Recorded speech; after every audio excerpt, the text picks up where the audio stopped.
this is an iHeart podcast. Guaranteed human.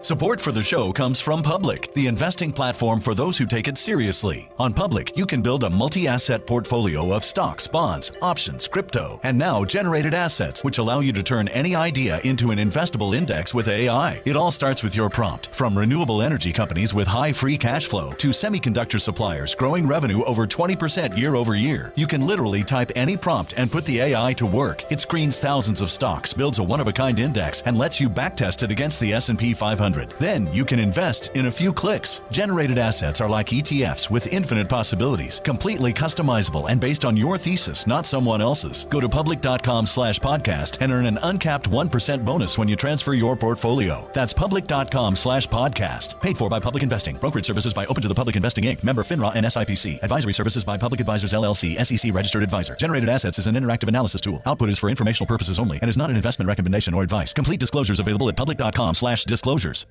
Kids, pets, life, your sofa sees it all. But with a washable sofa, stains don't stand a chance. All of our sofa collections come with fully machine washable covers and cushions, making cleanup effortless. Liquid and stain-resistant fabrics provide extra protection against everyday messes. Plus, with modular designs, you can rearrange your sofa however you like. Perfect for growing families and changing spaces. Starting at just $699, it's time to upgrade to a stress-free, mess-proof sofa. Visit washablesofas.com today and save. Offers are subject to change and certain restrictions may apply.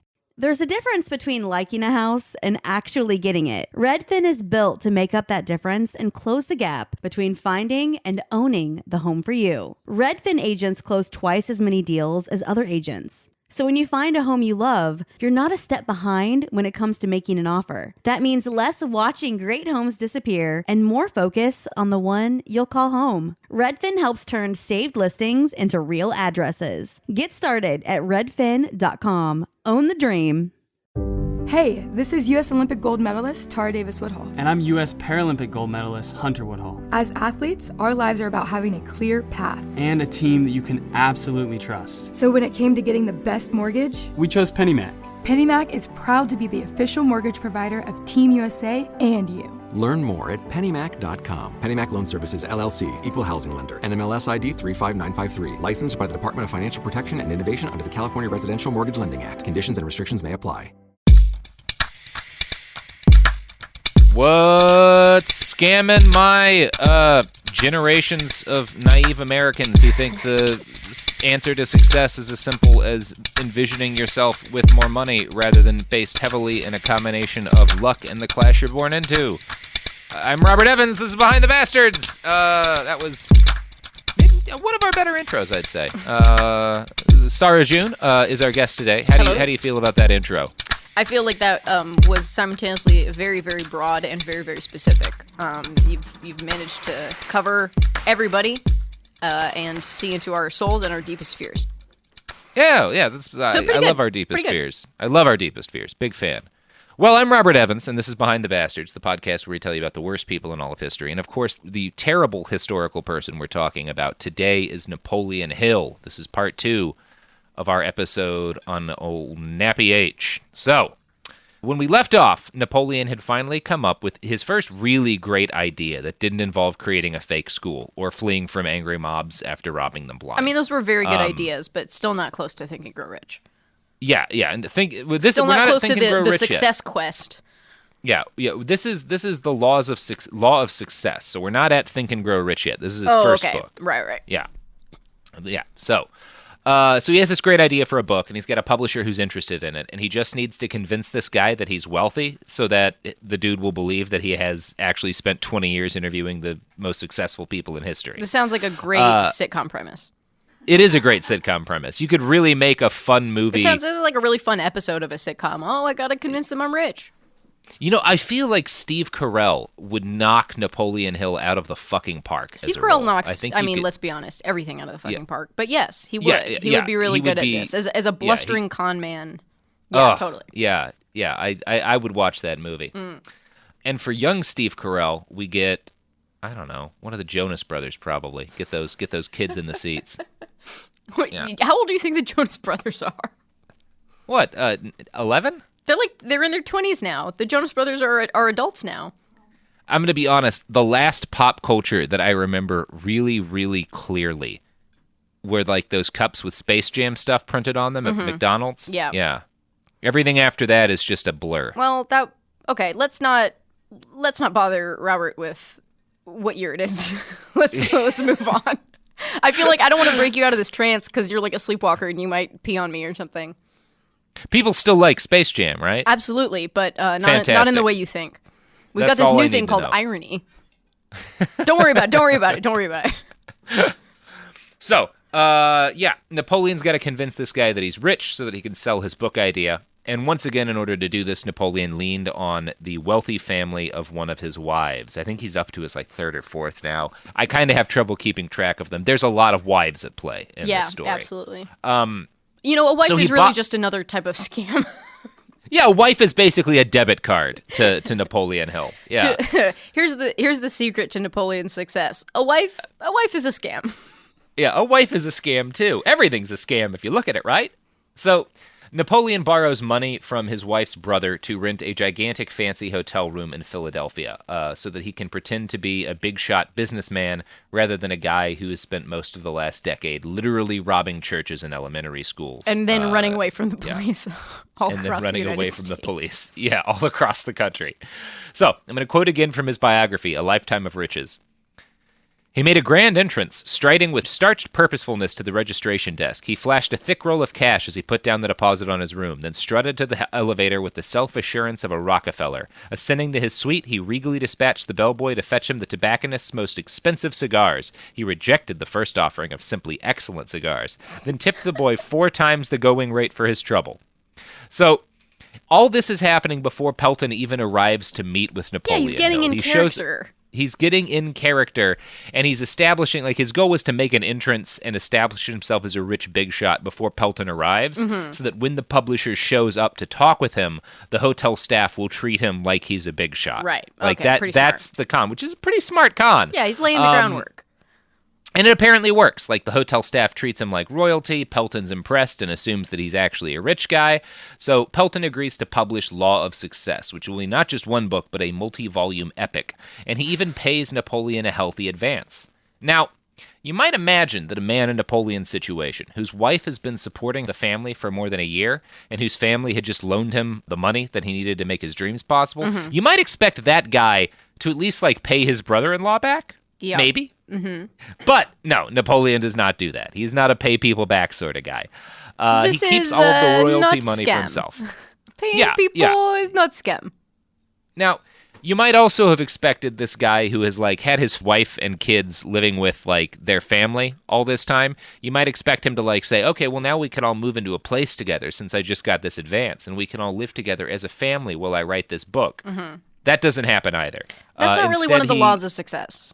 No, it's not. The law of success is apparently continuing to live in Philadelphia, abandoning his family, and writing books, which is what Napoleon does during this period of time. So now, during these months, Napoleon keeps writing his wife lurid letters detailing the lavish gifts he plans to buy for her upon, once his book is a success and the money comes in. He promised her that if she just held on a little bit longer and let him work alone in Philadelphia, the money would come rolling in and their troubles would be over forever. And part of this was actually true, because by sheer dumb luck, Napoleon's book, Law of Success, is a gigantic hit, and he makes a huge amount of money with it. Well, here's the thing. I wouldn't call that dumb luck. I think it's a good scam.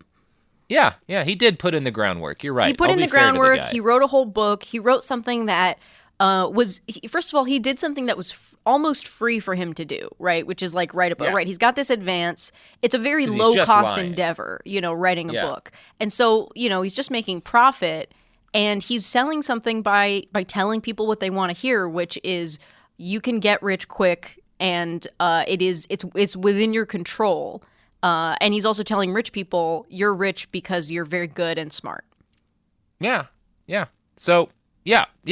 Napoleon, you're right. Napoleon put in the work, and he gets successful. And by mid-1928, his royalty checks were more than $2,500 a month, which is the modern equivalent of making $36,000 a month. Damn. And is this really probably the first honest money he's ever made? Yeah, this is the first honest money that he's ever made in his life. Now, it's interesting to wonder about why this book was such a hit. Hill's biographers posit this theory. Quote, Law of Success might well have been discarded as the ravings of a lunatic, but for the fact that much of Hill's most improbable conjecture was spun from the musings of men like Thomas Edison and Alexander Graham Bell. Thus, anchored in respectability, these passages stimulated readers to wonder, to ponder life on a grander scale, more than any self-help book ever has before or since. Again, this is written by the people who are with the Napoleon Hill Foundation, so they think this is the best book ever written. Right. And he also made up all of these quotes. Yeah, he made up all of these quotes. These are all lies. Matt Novak of Gizmodo reached out to David Nassau, who was Andrew Carnegie's official biographer, and Nassau told him that he found no evidence of any kind that Carnegie and Hill ever met. So there is zero. Thomas Edison, come on, fucking. Oddly enough, that's the only one of them he met. Yeah. No way. Yeah, but it's. We'll talk about it later. You're gonna like this. Okay. But that is the one famous person he writes about in the book that he did meet. But it's not quite the way he portrays it. But first, I want to read a quote from that Gizmodo article about how he portrays Carnegie in his book. Quote, opening Hill's book to any random page and reading the drivel passed off as Carnegie's own words is a fun game. As just one random example from page 97 in my copy. This is written as a conversation. Yeah. Hill, will you tell me, in the simplest words possible, just how one may control this wheel of fortune? I would like a description of this important success factor, which the young man or young woman just beginning a business career may understand. Carnegie, first of all, to control the wheel of fortune, one must understand, master, and apply the 17 principles of achievement. I have already named 5 of these principles, and I might here suggest that these 5, if properly applied, will carry one a long way on the road towards success in any calling. This is just the great grandfather of an entire genre of bullshit success books about it's to quote Peep Show, it's business secrets of the pharaohs. Yeah. Yeah, the idea that Carnegie is no, there's 17 principles of success, and those allow you to run the wheel of fortune, and that's how business works. Rich guys aren't sitting around mapping out their success into abstract principles. They're looking at spreadsheets and going, kill all those people. You know? There's 2 kinds of great businessmen. There's the look at spreadsheets and say, kill all those people, we'll make an extra $4. And then there's the guys who are literally just what if we try doing this? Yeah. Fuck it. Yeah. What if we make a computer that does this thing? Or what if we make this purple? We'll see if it sells money. Yeah, a lot Let's of make them darts are that kids people throw who at were each other. born with a lot of money or given a lot of money, like Trump or whatever, where it's well, maybe if someone gives me $1 million, I can buy a building and make $3 million. There's no principles at work there. Yeah. It's just profit. Yeah, it's those buy something guys people and need and charge them more than they can afford for it until they die. Yeah, that's literally the only rule of success. That's a great business secret. Yeah, find something people need and sell it to them until they die. Yep. Yeah, that's you should put out a book. You know what? I'm tweeting it for free, buddy. I'm just kidding. I don't tweet. But yeah, you're welcome. Yeah, you're all welcome for these business secrets. Can you imagine Napoleon Hill's Twitter? Absolutely. I think, wow, he would be so fucking good. He would be tweeting He would be crazy. amazing. He would be like Marianne Williamson, meets Trump level tweets. Oh, God. He would definitely be part of the Democratic debates. He would totally be running. Oh, my God. Him and Hickenlooper would be buddies. I don't think many people got along with Napoleon Hill. That's a very good point. Hickenlooper would show up at the next debate with pantsless because Napoleon had stolen them and quit town. Oh boy. Now, so in reality, as I alluded to a little earlier, only one of the famous men that Napoleon Hill claimed to have interviewed actually had any face-to-face contact with him, and that man was Thomas Alva Edison. Now, if you remember from part 1, in that Golden Rule magazine that he ran for a while, that he would come up with bogus awards to give prominent people in order to get close to them, because he believed that was his strategy for a tactic. Well, his meeting of Thomas Edison is another example of that. The whole scheme was discussed in a December 1923 article of Specialty Salesman magazine titled Destroyers of Confidence. Quote, Hill figured out how he could have a picture made with Thomas A. Edison so he could give him a medal. He sent a press agent over to announce that Mr. Hill, one of the leading magazine writers, wished to attend the Edison Convention of Dealers. Of course he was welcomed. He asked Mr. Edison to pose with him, a request he could hardly refuse. So then the two guys shook hands, and he tried to hand Thomas Edison this medal that he like supposedly was awarding him. But Edison like seems to have immediately realized what was going on and like wouldn't even take the medal. But Napoleon got a fucking picture with him. Dude, this guy would have been so fucking good at Instagram. Oh yeah. And that's kind of what this is he just comes up with a lie long enough to get a picture with Thomas Edison, and then for the rest of his life, he circulates that picture of him with Edison as proof of like, no, I did talk to all these famous people. Here's casually a picture of me with Edison. Yeah. Look how comfortable he looks. Look how comfortable he looks. So the photo, I want to read you the caption that Napoleon Hill wrote for the photo of him and Edison. Two of America's famous men, Thomas A. Edison left and Napoleon Hill. Mr. Edison is the inventor of the talking machine, the electric light, the moving picture, and scores of other things that serve mankind. Mr. Hill is the editor of Napoleon Hill's magazine and the New Philistine magazine, and believes in making the golden rule the rule of all human conduct. Edison was born of poor parents and began his career as a news butcher on a train. Hill began as a laborer in the coal mines. Both have risen to fame through their own efforts. I do love that he has changed covering for the murder of a black boy and getting made the manager of a coal mine into laboring in the coal mines. Yeah, you know, it's all in how you finesse it. That's some pretty intense finessing. Yeah, that's great. I mean, it's not great, but yeah. it's it's actually terrible. It's the word I'm looking for is it's very terrible. It's a horrible thing. Yeah. But you know, it's good to remember this during campaign season. Yeah. So, if you've paid attention here, you probably noticed a through line in Hill's writing. He's focused entirely on the idea that people rise to fame and wealth only through their own efforts, and that people consequently fail only through their own efforts. Hill was not the first person to want to popularize this sort of thinking, but he was the first person to phrase it in a way that made it seem mystical, spiritual, and most importantly, marketable. For this reason, he's still known by many people today as the godfather of the modern-day self-help genre. And what's so brilliant about this to me, if you want to talk about this from a class, like analyze this the way that someone like Friedrich Engels would, for a long time, people at the top of society, the kings and the queens and the nobles and whatnot, had to like come up with it, like divine right of kings justifies why I have all this money and you don't, because it's God's will that I should rule you. And like that stops working because we've got, in part because we got democracy, because we got newspapers, because people like, you know, things change and that no longer works. And this is a brilliant way to justify that in the same way, but to make people feel empowered by embracing it. So instead of them just being like, well, the king's the king and I got to accept that or he'll kill me or God will kill me. Yeah. Instead, you're like, well, I'm just poor right now because my mind's not positive enough and it's my thinking. Like it's... It's one of those things that would almost make you believe in a conspiracy because it's a genius way to stop people from eating the rich. Yeah. It's making this popular. Totally. Because it's like, yes, yes, you're bad, but you could be good if you thought hard enough. Yeah, if you thought hard enough about it. And all these positive thoughts that poor people are having actually do not affect the rich in any way. I'm thinking real hard about wealth redistribution. Yeah, so are a lot of us. It doesn't seem to be helping. As I stated in some previous podcasts we recorded, what helps more than thinking about wealth distribution is everybody going out, buying a pair of bolt cutters. Just make sure you have those with you, you know. They'll be handy one of these days. They're in my trunk, buddy. Yeah.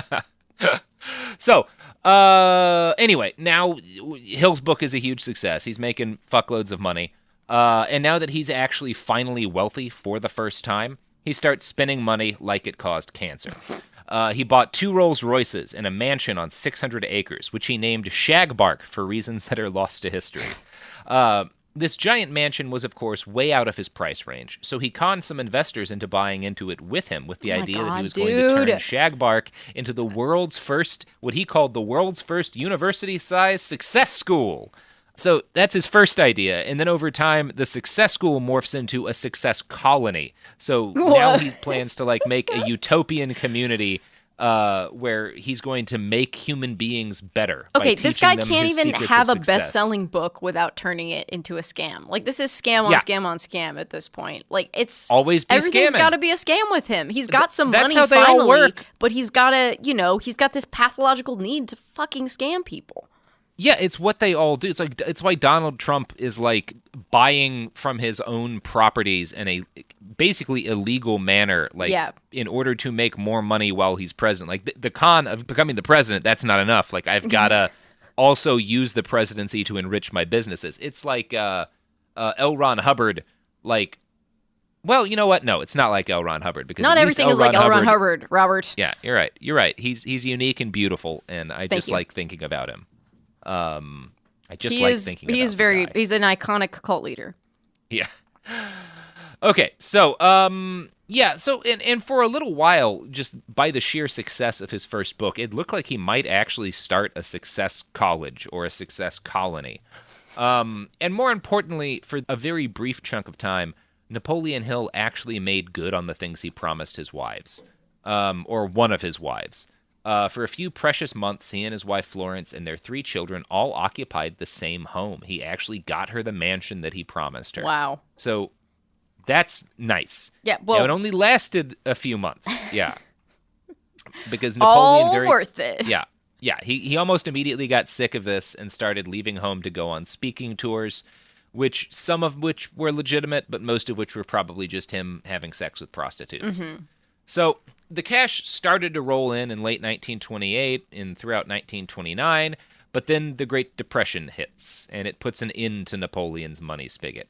The royalty checks peter out, his stupid mansion is foreclosed on, and his family has to move back in with his wife's parents. Now, his family moves back with his wife's parents. Napoleon remains in New York City so he can write his second book, which he calls The Magic Ladder to Success. But this wound up being so badly written that his publisher was unwilling to bother printing it. Wait, after all the shit he wrote in The Law of Success, the publisher is like, I can't put, like, the publisher has standards now? It may just have been this was just a worse book. Oh, all right.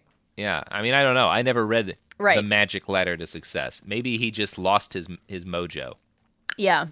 Maybe he became like when a comedian gets rich and then all their material is about rich people problems. Yeah. That's kind of what happened. Except for he's not rich anymore. He's not rich for very long. Yeah. Because he immediately goes wildly in debt.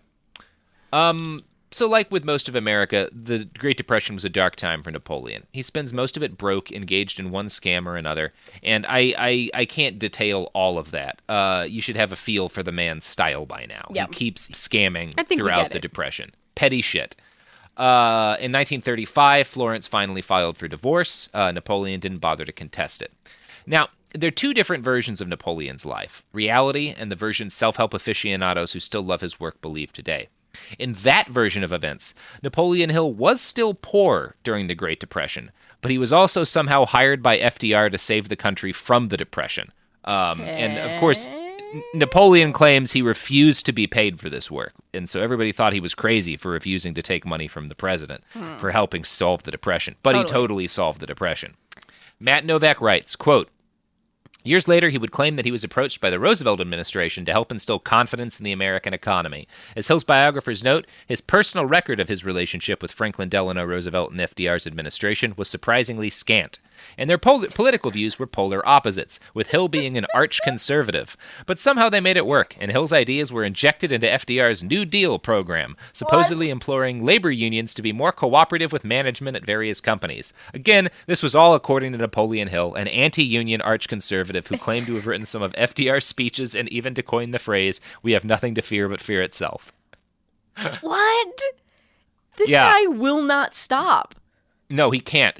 And I should note, he also claimed later in life that during World War I, he'd been a personal advisor to Woodrow Wilson, and claimed that on the day that Germany surrendered, he was sitting next to Woodrow Wilson when he got the telegram, and that he advised Wilson personally that he had to make the Kaiser's abdication a necessary requirement for accepting the surrender. So Napoleon Hill takes credit for getting rid of the Kaiser. Wow. He's just like, he's everywhere. He's like what's his fucking name? Like a Forrest Gump. That's the picture he wants to portray. Yeah, he's Forrest Gump. Like, he's like, he's Zelig. He's fucking everywhere. He's everywhere at once throughout history. He's the one that kills Hitler. Yes. That's how he wants people to see him. But he was also poor. While being a personal advisor to the president, also still poor and humble. Yeah, still poor and humble. He is honest about the fact that he was fucking broke during this period of time. And I will say admitting that he spent much of his life poor as shit is the one thing Napoleon Hill is honest about, kind of consistently. Now, after Florence left him, he was completely cut off from her family money, so he made ends meet by sundry scams and by continuing to cash in on the success of his first book by giving lectures. During one of these lectures in Tennessee, which is essentially a self-help seminar, in 1936, he mentions that he's looking for his dream girl. He says this during a lecture he's giving a bunch of strangers, which seems weird to me. Yeah. But so a young creepy. woman in what's crazier is a young woman in the audience, Rosalie Beeland, makes a beeline for Napoleon after the lecture and is like, I'm totally fucking down. Let's do this shit. Wow. Yeah. Think and get laid, buddy. Think and get laid. It's time to go to ad. It is time to go to ads. You know what is better than getting laid? Nope, that's not a good transition. You know what's better than sex? Products and services. Products and services. And the best of all are products and services that enable sex, like the wonderful dick pills that we advertise on this show. Support for the show comes from Public, the investing platform for those who take it seriously. On Public, you can build a multi-asset portfolio of stocks, bonds, options, crypto, and now generated assets, which allow you to turn any idea into an investable index with AI. It all starts with your prompt. From renewable energy companies with high free cash flow to semiconductor suppliers growing revenue over 20% year over year, you can literally type any prompt and put the AI to work. It screens thousands of stocks, builds a one-of-a-kind index, and lets you backtest it against the S&P 500. Then you can invest in a few clicks. Generated assets are like ETFs with infinite possibilities, completely customizable and based on your thesis, not someone else's. Go to public.com/podcast and earn an uncapped 1% bonus when you transfer your portfolio. That's public.com/podcast. Paid for by Public Investing. Brokerage services by Open to the Public Investing Inc. Member FINRA and SIPC. Advisory services by Public Advisors LLC, SEC registered advisor. Generated assets is an interactive analysis tool. Output is for informational purposes only and is not an investment recommendation or advice. Complete disclosures available at public.com/disclosures.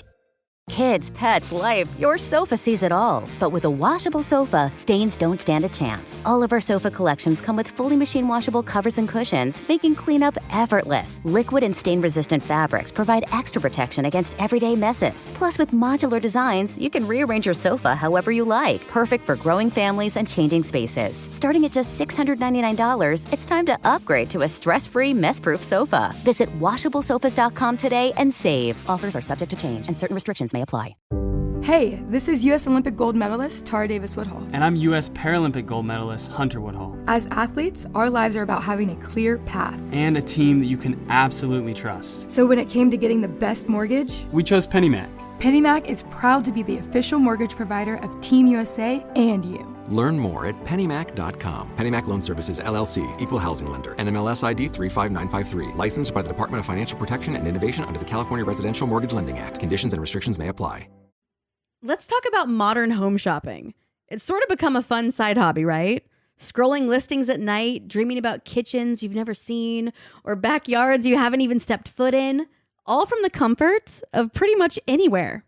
Redfin knows a lot of people like you want to own, but are stuck in this browsing mode loop. That's where Redfin flips the script. With listings that update within minutes and tours you can book right from the Redfin app, you can see your dream home the moment it appears. Now, liking a listing is easy, but actually landing it, that's where Redfin comes in. Redfin has over 2,200 agents with local expertise. And Redfin agents close twice as many deals as other agents. That means they want to help you win, not just window shop. Redfin is built to help you go from just looking to wait, this could actually be home. So become the newest neighbor on the block. Visit redfin.com to start finding and start owning. That's redfin.com. We're back. Great products. Good services. So you're telling me that Napoleon Hill manifested not only incredible wealth, but also his dream girl just by lying his entire life about everything. Yeah, although Dream Girl would be putting it a bit strong. I think you might like what happens with Rosalie. It doesn't go the way I expected it to. So the two were married within days. Napoleon was 53 and Rosa was 29, which seems like it could potentially have been a dangerous and exploitative situation, but it was literally the opposite.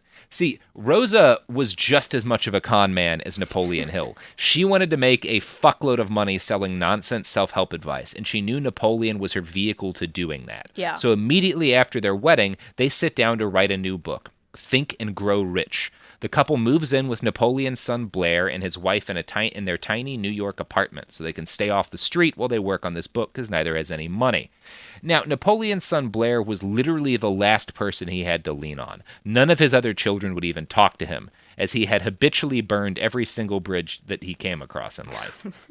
So, once Blair is, again, the deaf son he refused to teach sign language to. Oh my God!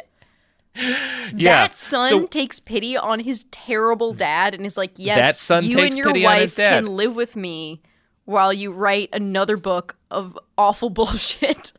It gets even worse. So once Blair and his wife Vera start hosting Napoleon and his new wife, things quickly get bad, both because Napoleon is an asshole and also mainly just because Napoleon's an asshole. And he particularly hated his husband's wife. According to Hill's own, he hated his son's wife. So Napoleon Hill really didn't like his son's wife. Vera.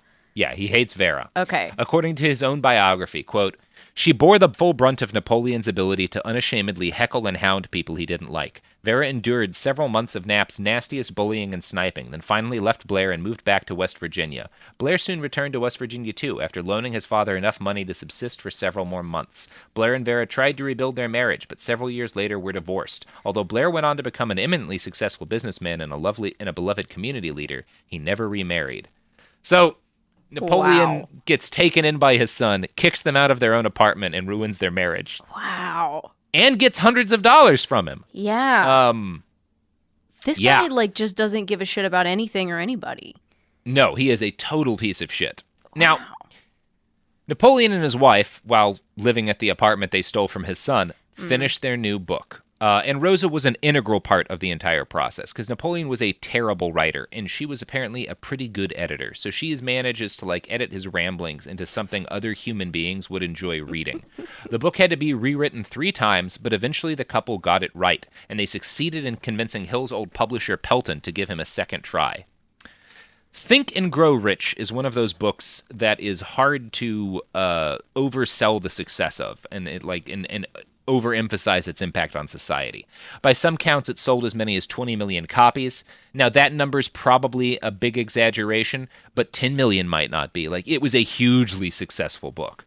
I've seen it on the bookshelves of more people than I can count. It's everywhere. Any used bookstore you go to will have one or a few copies of Think and Grow Rich.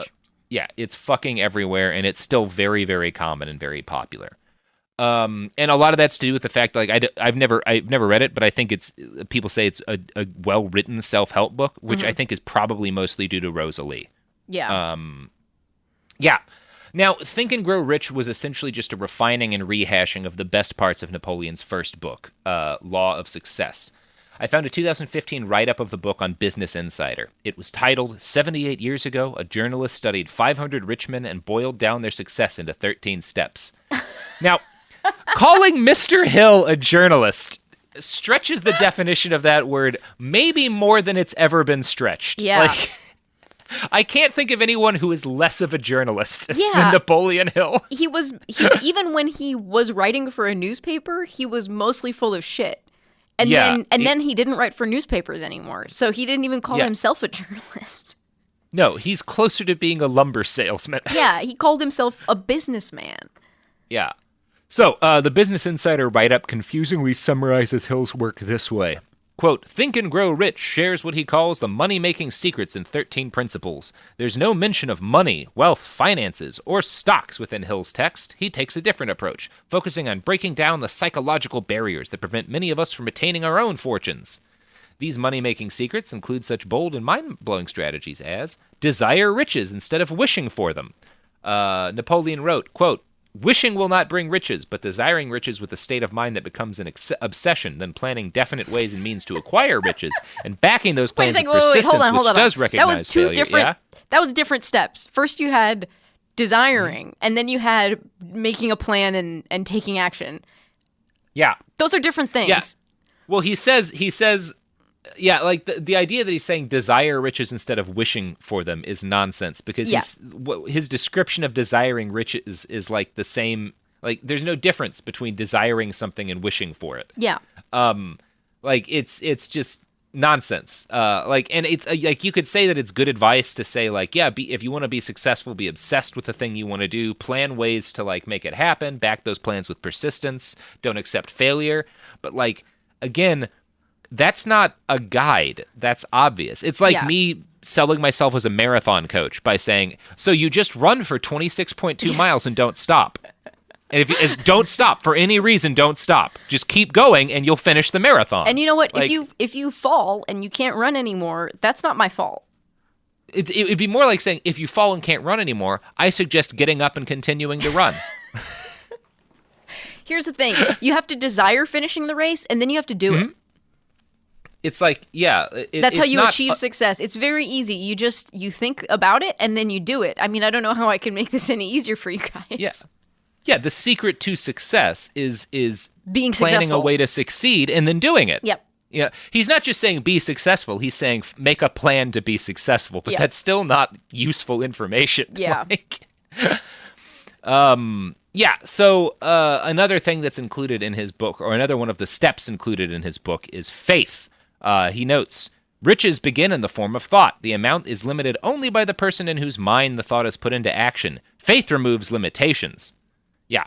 So Think and Grow Rich, as you may have guessed by now, is the book that popularized affirmations, which is the idea of like writing down a bunch of times per day, I'm going to get this grade on a test, or I'm going to make this much money, or I'm going to get this job. Yeah, a big part of affirmations is basically the idea that they trick your brain into, creating new thought patterns by forcing yourself to repeat thoughts that are, positive or desired over and over, aloud or by writing them down. And then by doing so, you'll just like, it'll just, you trick your brain and then you think a different way.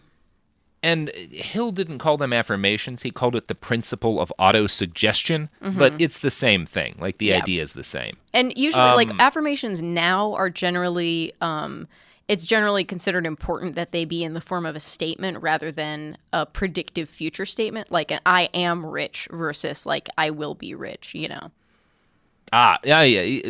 whole scam has evolved so much over the years. Yeah. It's always heartening to hear about how. Yeah.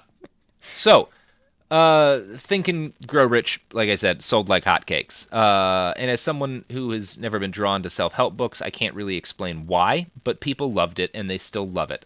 And I've met a lot of like reasonable, intelligent people who I respect who have this book on their shelves somewhere and presumably found value in it. So if you're one of those people, I have no desire to shit on you or the fact that you found value in it. But I do think it's funny that Napoleon Hill wrote about sex transmutation, so we're going to talk about that some. Oh, hell yeah.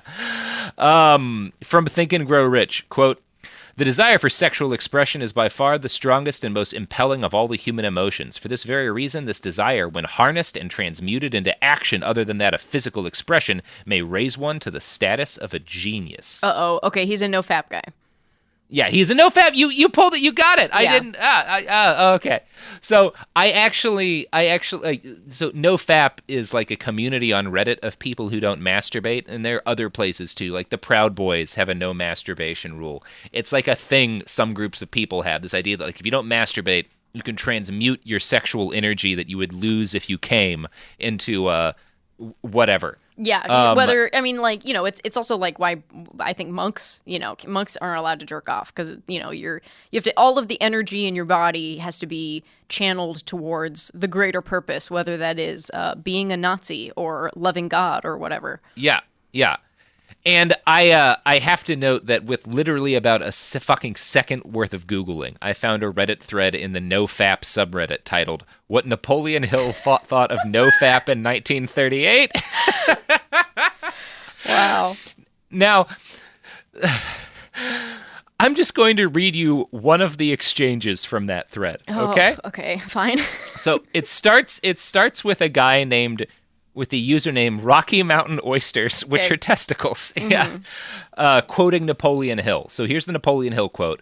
"Controlled sex supplies the magnetic force that attracts people to one another. It is the most important factor of a pleasing personality. It gives quality to the tone of the voice and enables one to convey through the voice any feeling desired." And then the person quoting this, Rocky Mountain Oysters, writes underneath that, "Somebody who hadn't seen me in about a year was just telling me tonight that my voice lessons must be working because the tone of my voice while I was singing sounds so good. In reality, I quit the voice lessons more than a year ago. I just sound good at the moment because I've been a good no-fapper for a week and a half." Oh my God. And then the response to this is someone else who says, "I'm a singer too, and I found that at times when I'm sexually sober, it feels like my voice electrifies the air around it. Also, I understand that Frank Sinatra used to sleep with a different woman every night, except when he was getting ready to record an album." Maybe that's why he was such a shitty singer. Oh, I love it. Oh, boy. Wow. I mean, the great thing about NoFap is that there's such a huge historical precedent for it, and these guys, all they really want is proof that other men throughout history have done the same thing as them and have been great. So all of these forums are just guys being like, "See, Aristotle said it," so it's got to be true, kind of thing. Mm-hmm. I dated a guy once who told me that he thought women were less attracted to him when he wore deodorant, like because of pheromones or whatever. And I was like, I don't know. I don't think that's true. I think you're just being a dick to people, and that's why they don't like you. Yeah, it's I love the little theories people come up with for There's a the lot. things that they And just want to do. I mean, it's so crazy too because just like the Think and Grow Rich thing, I can see how part of this works. You know what I mean? I can see a kernel of truth in this, or how for some people it does work. Like if you're in the state of mind where you have money making opportunities, or you have talent, but you just are paralyzed, by self-loathing or old ways of thinking. And I can see why reading a self-help book that states the obvious, which is think about what you want and then make a plan for it, is very, very helpful, and is good. It's the same thing with this no-fap stuff. Mm-hmm. I can see if you're a creative person, if you're a musician, or if you're a writer, and you're in the process of you're going to put on a show, or you're writing something, and you want to have you want to be able to bring that powerful sexual sort of impulse to it. I can see, if you stop masturbating, you don't have sex for a few days, maybe you'll be in a mind state and better able to convey that. If you're singing a song about how badly you want to fuck somebody and you're Frank Sinatra, maybe you want to be horny as shit when you're recording that song. Apparently for I a get lot of that. people, it's just it's a focus thing. It's I'm not going to masturbate because I'm not doing anything. I'm just focusing. I'm saving up all of my energy, for this. But to do it as a lifestyle is so interesting because it's just so dumb. What do these guys think they're getting out of not masturbating? Generally, it's women. Yeah, which is I know that there's I will say I've read enough into that community to know that there's a chunk of them for whom it's no, I had a real problem masturbating and I was getting nothing done because I had just an internet porn addiction. Yeah. And if that's your situation, totally reasonable. I'm not gonna And it's you also do what works it gives for you you, a feeling man. of especially if you've been in it in such a way where you don't feel in control of your ability to masturbate, and then you gain control, it's a very empowering feeling. So I get, why that would be. It's like when you start to work out and you feel like you have, more control over your body, and and my body can do more stuff than I realized, it's just where it gets ridiculous is when you have to turn it into a superpower and make it into this iron rule of nature. And then you have to quote Napoleon Hill about it and why it's actually good. Like, that's my least favorite genre of thing in human culture, is like people who find a thing that works for them and then need to find a justification for why it's the best way for everyone to be. It's like if, because I'm a drug addict, I were like, no, I've discovered through research that human beings only have a set quantity of sobriety in their life. And so if you're not wasted most of the time, you can't be sober when it matters. Yeah. It's fucking ridiculous. It's that ridiculous. Like, that is my my self-help book, Get Wasted and Grow Sober, which will be coming out from Napoleon Hill in December 2019. So pre-order it on Amazon. There's a lot of wisdom in there. A lot of those success jewels hidden in that book. Yeah. So this was a fun little digression. I always love talking about the NoFap community. Same, absolutely. If you're a NoFapper, we're not trying to attack you, but if you call yourself a NoFapper, it's fair game for us to giggle at you. Yeah, come on. Come on. I don't need to know about whether you masturbate. You know what I mean? Here's the thing. There's plenty of people who don't masturbate and just never talk about it. Yeah, there's lots of non-masturbators who don't talk about it. They're called women. I'm just kidding. Mm-hmm. Women masturbate a lot. Yeah. My bus driver doesn't masturbate. I ask him every day, and he never says anything about it. That's probably why he's so successful.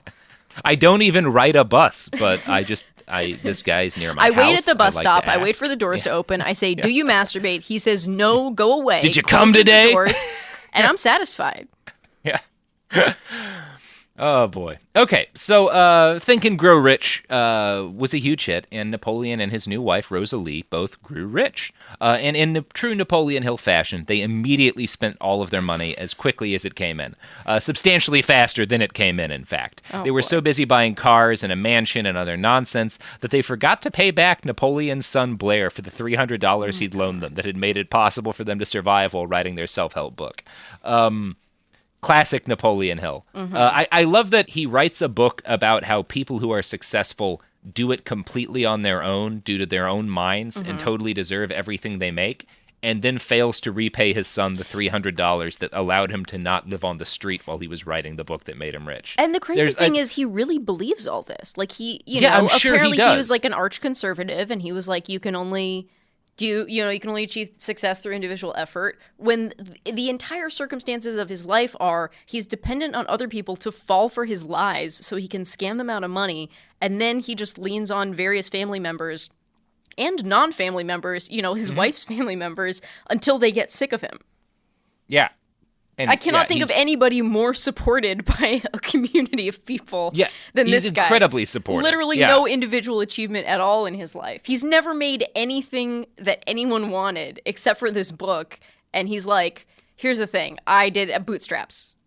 Mm-hmm. Yeah, I bootstrapped my way into it's there's a lesson in the story of Napoleon Hill. Yeah, tweet at us if you can figure out what the lesson is. yeah, tweet at us or buy bolt cutters. Yep. a lot of rich people Gates out there. Anyway, in 1938, Rosa wrote Blair a letter bragging that she and Napoleon were so rich that they were now considering retiring. Blair sent back a letter asking if she might pay him back now, and Rosa did not respond to this. Blair wrote his mother, Florence, a letter calling his dad, quote, an unscrupulous, holier-than-thou, two-timing, double-crossing, good-for-nothing, which is pretty fair. Yeah, and also, a very fair and clean assessment. Yeah. By 1939, however, the money had started to dry up. Napoleon and Rosa Lee cooked up a plot to try and draw interest back to their book and reinvigorate sales. They started claiming that they were going to adopt 15 children and raise them to be ideal Americans. They hinted that they discovered all of the bad parenting habits that most Americans were ruining their kids with. One of the big ones is abandoning your children. No, that seems fine. That's a big one. That one's fine.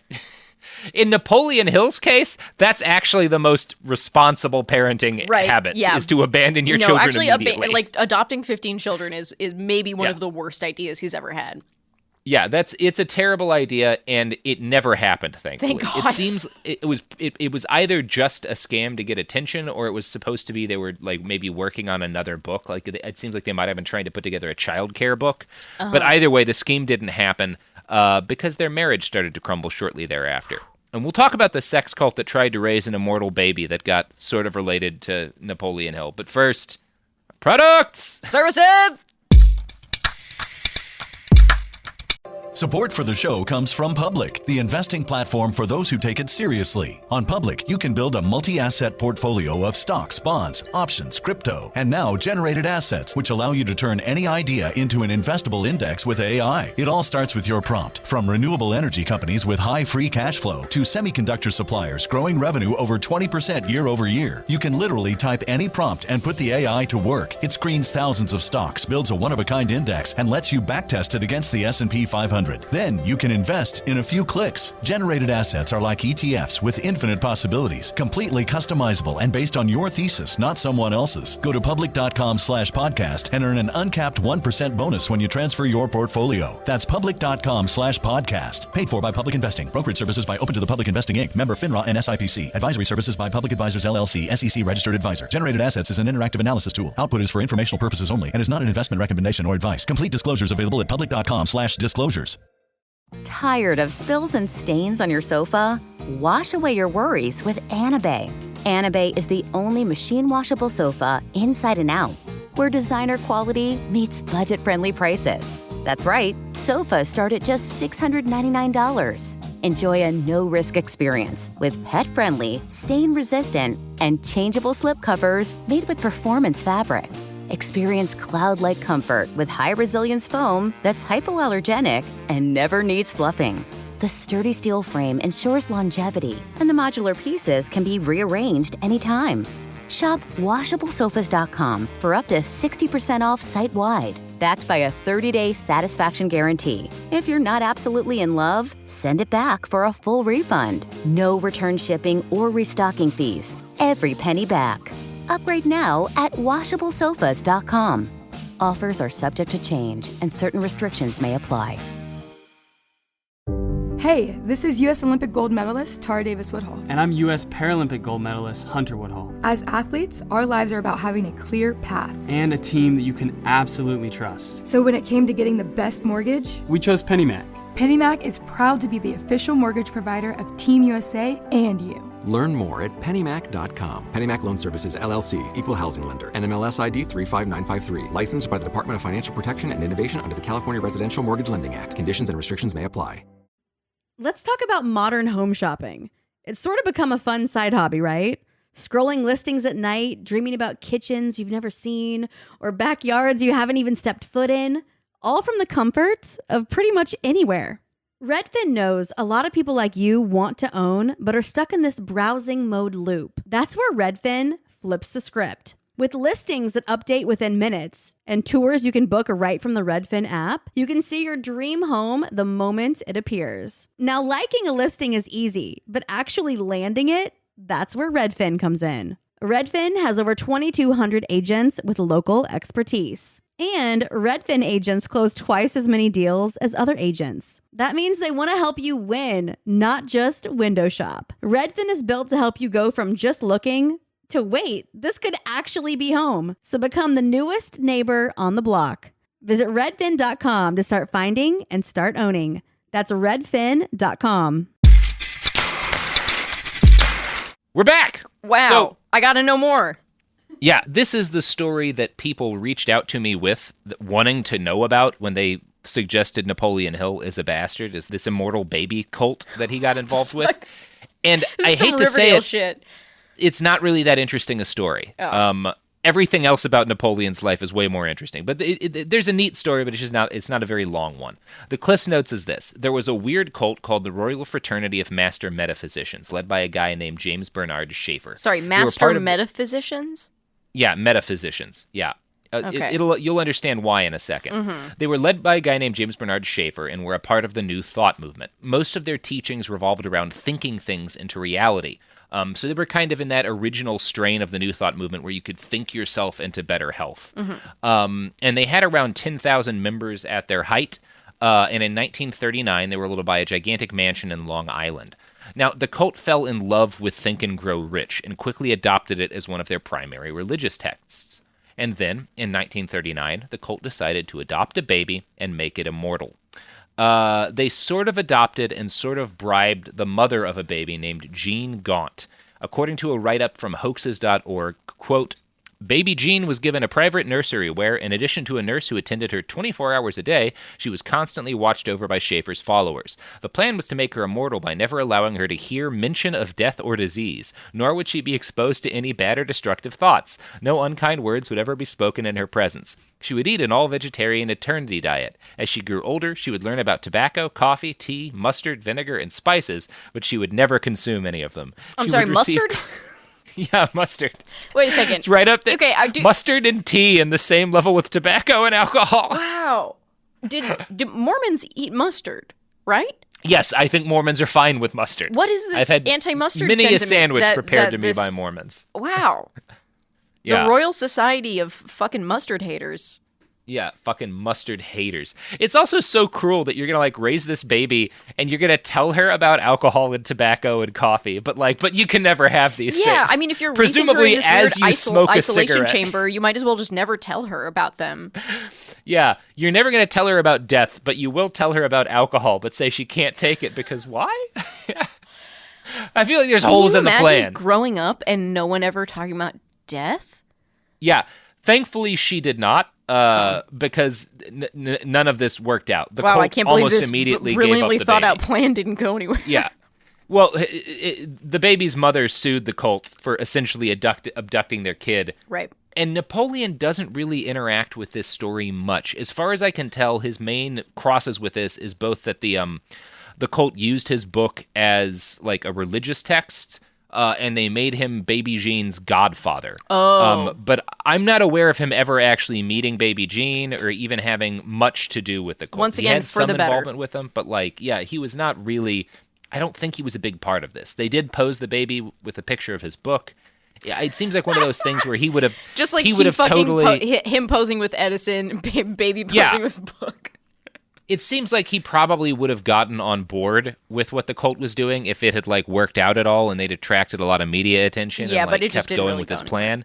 But it didn't really go anywhere, and it certainly wasn't his main burner scam. Yeah. His only direct interaction with the cult, as far as I can tell, is that he may have gotten its leader embroiled in a scam that eventually ended in his suicide. I mean, at this point, who has he not embroiled in a scam? Yeah, the whole world. The fucking at this world, point. yeah. Yeah. In the early 1940s, Schaefer, the cult leader, convinced one of his wealthy cult members to give him a lot of money to buy a magazine. The magazine flopped, and she sued him for grand larceny, for which he did 5 years in Sing Sing prison.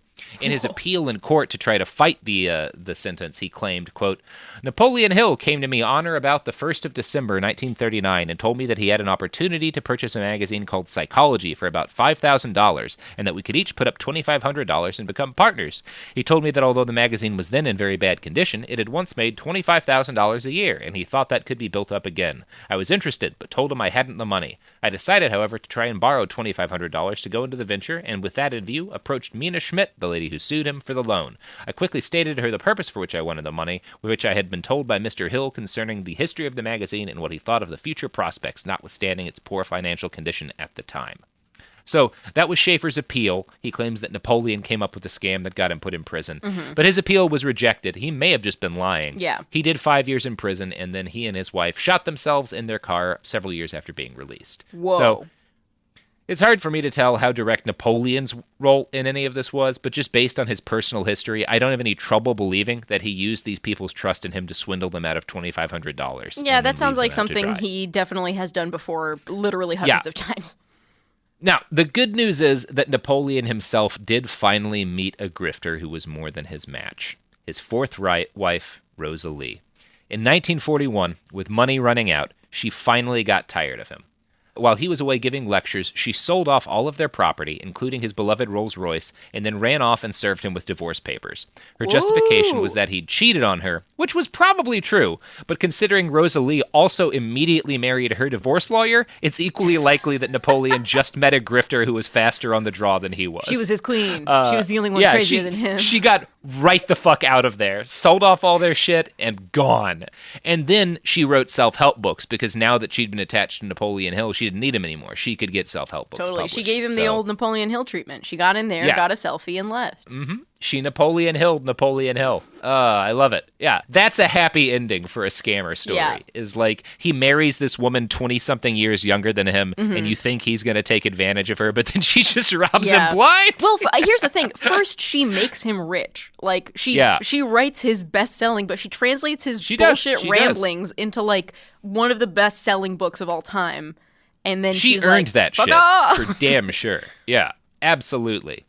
So Oliver Napoleon Hill never again repeated the staggering success of Think and Grow Rich. He continued to write and lecture for the rest of his life, but most of that life was spent near the edge of financial collapse. His next book, Mental Dynamite, published in 1941, was a flop. Hill I'm so glad I again get the, fill in your own Napoleon Dynamite joke here. Yeah. Damn it, you're right. I don't know what the joke is, but there's got to be one in there. They'll make one. They'll make one. Now, Hill married again in 1943, and he made minor news in 1953 when he started urging the government to end the Korean War by nuking every single city in Russia, which is an interesting solution to the Korean War. What if we kill all the Russians? Wow. Anybody tried that? That sentence had a real twist ending. Yeah. He was an arch conservative. You get the feeling he and General MacArthur would have gotten along. Yeah. Wow. Now, Napoleon Hill himself would know no more great success in his life. But in 1952, a book he inspired and helped to craft did become a big success. The Power of Positive Thinking by Norman Vincent Peale. Now, The Power of Positive Thinking is still today one of the most influential books in the self-help genre. And Peale credited Napoleon Hill with helping him write the book. Now, you may not have heard of Norman Vincent Peale, but someone who does know who that guy is President Donald Trump. Because Norman Vincent Peale was Donald Trump's pastor when Trump was a child. Decades later, Donald Trump recalled, quote, "You always, when the service was over, you'd have said, I'd have sat there another hour. There aren't too many people like that. It wasn't the speaking ability, it was the thought process." For you see, Norman Vincent Peale was part of a tradition in American Christianity called Christian libertarianism. The movement was spawned by conservative Protestant preachers who hated the New Deal and believed, quote, "Freedom from government is a necessary part of freedom under God." And while Napoleon Hill wouldn't have identified himself as one of these sorts exactly, his writing laid the groundwork for them. I'm going to quote again from that article on New Thought from The Conversation. Quote, "Peale's message was unequivocally nationalistic. As historian Christopher Lane writes, the idea that America needed a pro-Christian nationalism to head off an attack of atheistic communism was central to Peale's message, and he stuck to it zealously. Peale's identity as God's salesman for positive thinking was inseparable from his belief that only in a free market society could Christianity thrive." The article goes on to note that, quote, "American exceptionalism is at the heart of Trump's Christianity. As theologian Stanley Hauerwas puts it, Christianity in Peale's hands was closer to a set of beliefs a follower could make up to suit their desires. Trump has adopted the strategy and applies it to the country." The link between Christianity and nationalism was evident at Trump's inauguration when prosperity gospel minister Paula White said in her invocation, "We recognize that every good and every perfect gift comes from you, and the United States of America is your gift for which we proclaim gratitude." Wow. So that's neat. Yeah. Napoleon Hill ties into today. Isn't that fun? Wow. Well, oh boy. I mean, this is all isn't this really just Manifest Destiny repackaged? Yeah. It is that same idea, which is like Manifest Destiny is the idea you need to tell any people anywhere who are on top, because it for one thing promises to them that you'll stay on top forever. Yeah, and not only that you're on top and you'll stay on top, but that everything you get through destroying other people's lives is actually an expression of divine will through you. Yeah. That any financial power that you amass and money is not a system of value created by and able to be destroyed by human beings, but is in fact just an expression of God's will that is infallible. Yeah, if you're somebody living in a giant mansion built on grifted cash, and you're hearing someone like me talking about how people should buy bolt cutters so they can make their way through your gates and take all of your things, you need to believe that God himself has ordained your position and is protecting you. Otherwise, you're going to have a lot of trouble sleeping at night. Yeah, and also, even when people aren't scared, but when rich people just feel guilty, when rich people see the amount of suffering in the world, of people who do not have the same wealth that they do, and they feel guilty and they think, well, maybe I should be doing something about this. And then Norman Vincent Peale is like, no. Yeah. So, other politicians who were more directly influenced by Napoleon Hill include Newt Gingrich, who read Think and Grow Rich as a young man, and Mitt Romney, who was born rich and probably didn't need to do much thinking to stay that way. The Secret, which would sell 15 million copies, is basically a 21st century rewriting of Napoleon's masterpiece of positive thinking. Tony Robbins, Jack Canfield, Stephen Covey, and a platoon of other modern self-help gurus all cite Napoleon Hill as foundational parts of their own grifts, although they don't call what they do grifting, obviously, even though they are. Now, Napoleon Hill died in Greenville General Hospital in South Carolina at 6:30 p.m. on Sunday, November 8th, 1970. He was almost penniless. I could end this by pointing out that his work has outlived him, that a Napoleon Hill Foundation continues to sell every book he ever published, and that he has enjoyed something of a renaissance in our modern Gilded Age. But, instead, I'd like to end by reading part of a weird-ass essay I found written about how Napoleon Hill hid secret magic rituals in his books.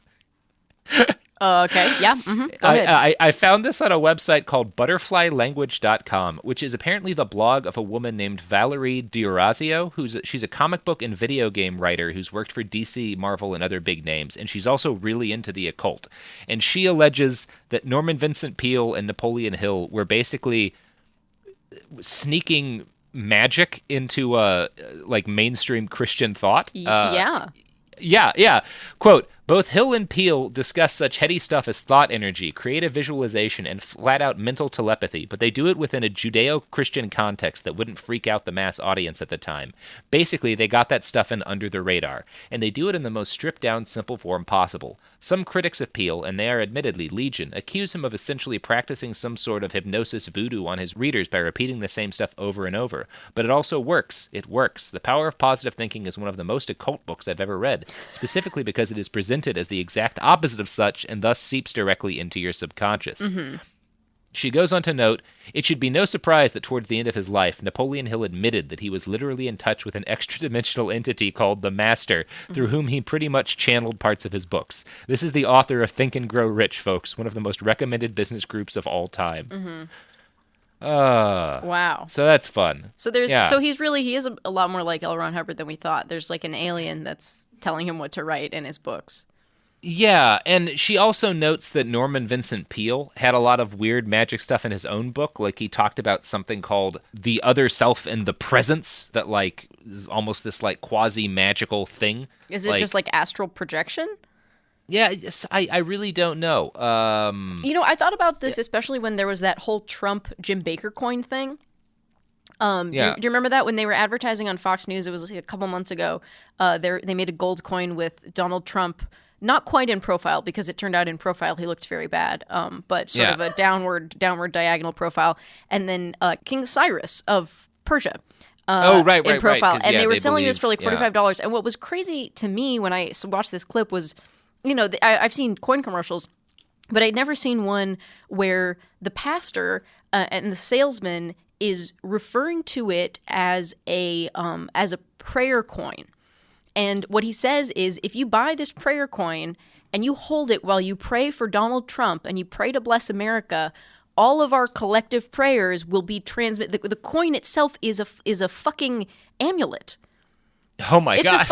That's what he's describing. He's describing an object that you put your magical energy into, that then transmits that magical energy through the power of representation and focused thought, which is magic. That's all magical practice. This is occult as fuck. And I was how is this on a conservative Christian channel? Isn't the whole point of Christianity that you're not supposed to pray to objects, that you're not supposed to have idols, that the connection to God is either direct or through a religious leader? And I think that might be a little bit of the point that both that article on the New Thought movement and that this Valerie D'Orazio woman was making is that, like, Napoleon Hill is, like, kind of integral in sort of sneaking occult thinking into modern American Christianity. And that's why some of this stuff has gotten so weird, is because of his influence and guys like Norman Vincent Peale, which I think might mean that Donald Trump is technically an evil wizard. So, there's that information for you. Yeah. That's the episode. That's all I got. It's really funny to... prosperity gospel Christianity is some of, like, simultaneously the coolest, most fusion Christianity, because it's basically magic, but also some of the dirtiest, most exploitative of modern religion that we've ever seen, which is just getting old people to give you their money. It's indulgences, essentially. It's like, give us the money and you get to go to heaven.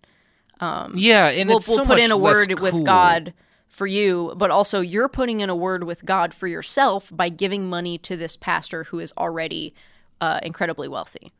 It's frustrating to me because actual occult rituals and stuff are so much more fun. Like, I'm not a believer in any of that, but I've participated in some stuff with friends of mine, like weird goetic ceremonies and stuff where, like, you're drawn over the floor and there's candles everywhere and people are, like, chanting, and, like, you've got, like, people, like, baking, like blood into, like, wafer crackers and stuff in order to have, like, a sacrament and stuff. Like, it's cool and weird and that's wacky the whole, like, and, that's like, what makes it interesting. ritual, is that you have fucking incense and candles and you get dressed up in special clothes and it's fun.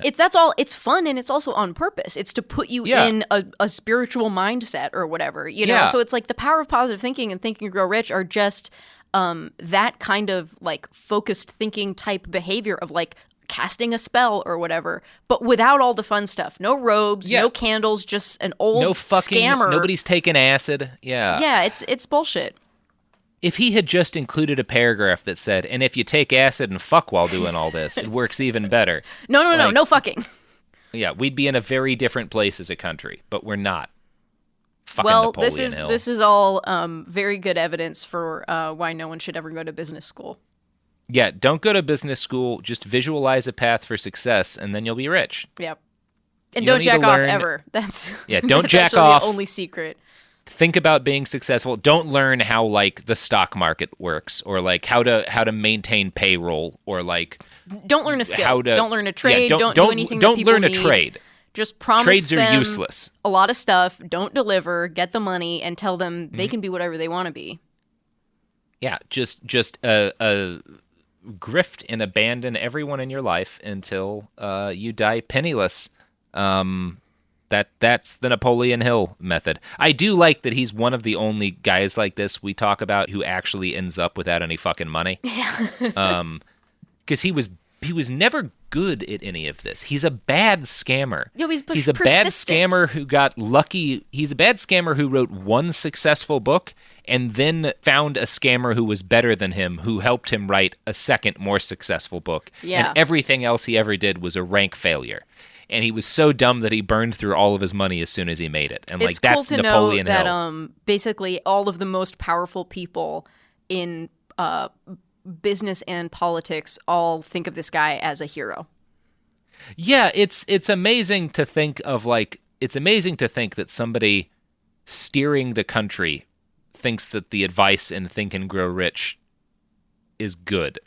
It's very scary to me because at the heart, like we talked about, at the heart of prosperity gospel Christianity is the idea that having money is both proof of God's blessing and proof that other people should give you more money.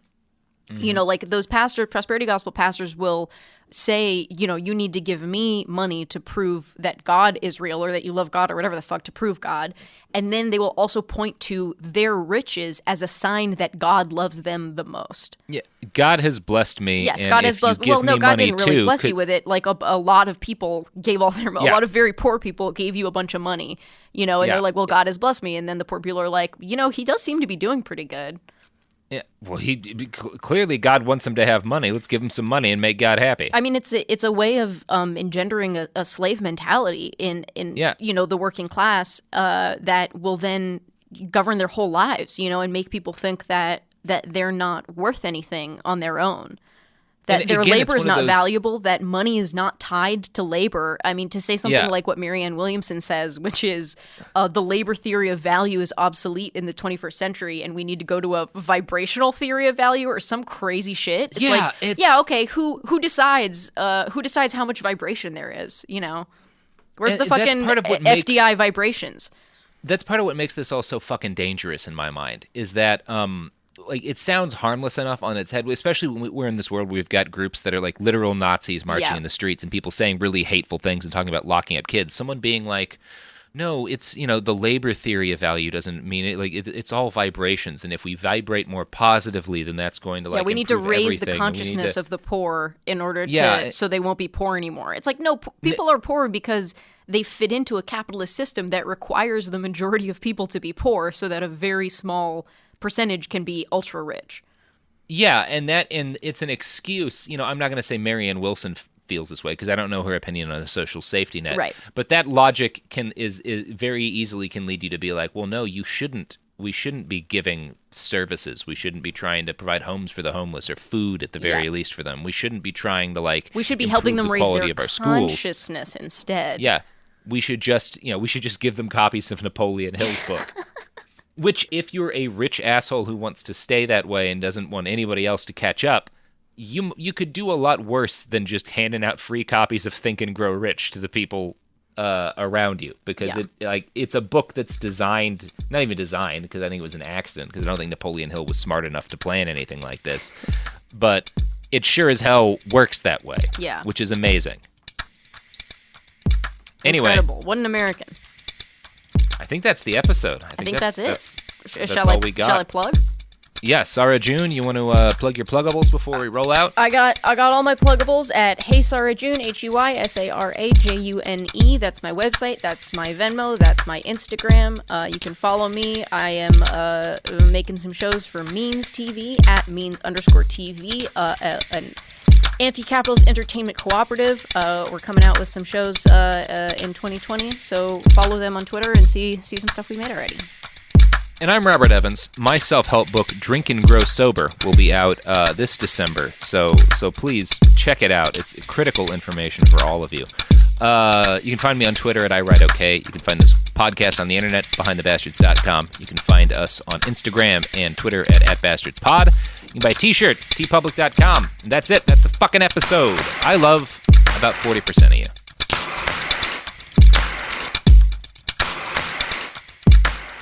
Kids, pets, life, your sofa sees it all. But with a washable sofa, stains don't stand a chance. All of our sofa collections come with fully machine washable covers and cushions, making cleanup effortless. Liquid and stain-resistant fabrics provide extra protection against everyday messes. Plus, with modular designs, you can rearrange your sofa however you like. Perfect for growing families and changing spaces. Starting at just $699, it's time to upgrade to a stress-free, mess-proof sofa. Visit washablesofas.com today and save. Offers are subject to change and certain restrictions may apply. You're listening to a podcast, so you're doing something else too, like maybe scrolling home listings on Redfin, saving places you like without thinking you'll get them, because that's what house hunting has become. But Redfin isn't built for endless browsing. It's built to help you find and own a home. Redfin agents close twice as many deals as other agents, which means when you find a place you love, you've got a real shot at getting it. Redfin helps turn saved listings into real addresses. Get started at redfin.com. Own the dream. This is Bethany Frankel from Just Be with Bethany Frankel. Most dog food is marketing, not nutrition. That is why Biggie and Smalls eat just food for dogs, real 100% human-grade food with ingredients I actually recognize. And yes, I do see the difference. Better digestion, healthier skin, more energy, dogs that feel better, my babies. If you've been on the fence about switching, stop overthinking it. What's more important than your furry babies and their health? Go to justfoodfordogs.com right now and get 50% off your first box. No code needed. Just try it. This is Radhi Devlukia from A Really Good Cry. I absolutely love getting outside, whether it's a quick walk or a mindful few steps between meetings, or even a longer run to just clear my head. But the one thing that can really ruin that for me is shoes that just don't feel right. That's why I started wearing Ultra Running. With the Ultra Fit, every step feels comfortable, balanced, and strong. Like my feet can finally move freely.